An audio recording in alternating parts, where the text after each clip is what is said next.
एक इंसान आखिर कितनी बार फेल हो सकता है? 10 बार, 20 बार या फिर 100 बार?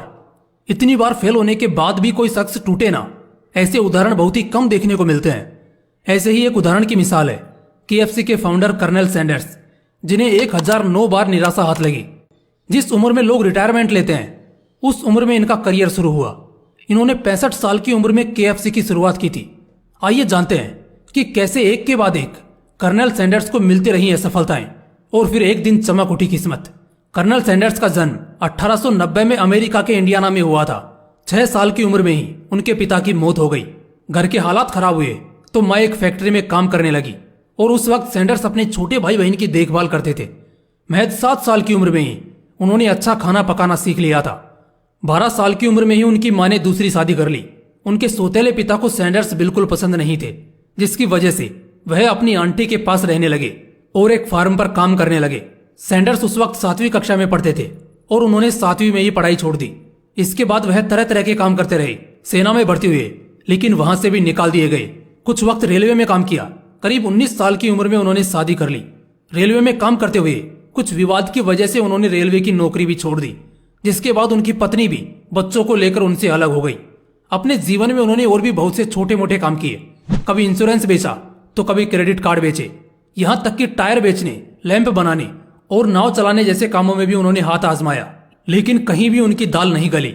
सैंडर्स की जिंदगी 1930 में पहली बार पटरी पर आती थी, जब उन्होंने कैंट के कार्विन में एक गैस स्टेशन खरीदा। बहुत से यात्रियों ने उनसे कहा कि वह एक रेस्टोरेंट भी खोल ले। चिकन के लिए उनका प्यार बचपन से ही था। ऐसे में वह रेस्टोरेंट में तरह तरह के खास रेसिपी वाले चिकन बेचने लगे। देखते ही देखते उनका यह काम चल निकला और वह मोटी कमाई करने लगे। यहीं पर एक दिन केंटकी के गवर्नर आए। जब उन्होंने सैंडर्स का चिकन खाया तो उन्हें वह बहुत पसंद आया। फिर क्या था, उन्होंने हार्लैंड सैंडर्स को कर्नल की उपाधि दे दी और तभी से उन्हें कर्नल सैंडर्स के नाम से जाना जाता है। कर्नल की उपाधि देश का बहुत ही सम्मानित टाइटल माना जाता है। जहां पर सैंडर्स का रेस्टोरेंट था वहां से एक हाईवे निकलने की वजह से उनका रेस्टोरेंट टूट गया। इसके बाद उनके संघर्षों का एक और दौर शुरू हुआ। उन्होंने सोचा क्यों ना किसी रेस्टोरेंट को अपनी रेसिपी दी जाए और बिक्री पर मुनाफा कमाया जाए। इसी सोच के साथ उन्होंने अनेक रेस्टोरेंट में जाकर अपनी फ्राइड चिकन की रेसिपी को बेचने की डील करनी शुरू कर दी, लेकिन वो जहां जाते वहां से निराशा ही हाथ लगती। 1009 बार उन्हें ना सुनना पड़ा और इसके बाद उन्हें पहली बार हाँ सुनने को मिली और यहां से शुरू हुआ KFC की कामयाबी का सफर। जब कर्नल सैंडर्स को एक रेस्टोरेंट ने हाँ कर दी तो वह अपना चिकन वहां बेचने लगे और मुनाफे पर कुछ फायदा लेने लगे। वो रेस्टोरेंट को मसाले का पैकेट भेजते थे, जिससे उनकी रेसिपी खुफिया रही और साथ ही लोगों को बेहतरीन स्वाद भी मिला। यहाँ से KFC फेमस होने लगा। इसके बाद 1963 में अक्टूबर के महीने में एक वकील जॉन वाई ब्राउस जूनियर और व्यापारी जैक्सी मैसी ने सैंडर्स से मुलाकात की और KFC की फ्रेंचाइजी राइट्स खरीदने की इच्छा व्यक्त की। शुरुआत में तो वो मना करते रहे, लेकिन 1965 में उन्होंने $2 मिलियन में राइट्स बेच दिए।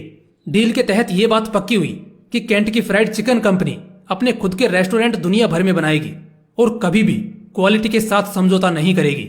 सैंडर्स को पूरी जिंदगी $40,000 की सैलरी दिए जाने की भी डील हुई। बाद में उनकी सैलरी बढ़ाकर $75,000 कर दी गई। इसके बाद उनकी कंपनी रेनॉल्ड्स और पेप्सी समेत कई हाथों में गई और दोस्तों अभी इस कंपनी का मालिकाना हक यम ब्रांड्स इन कॉर्पोरेशन के पास है।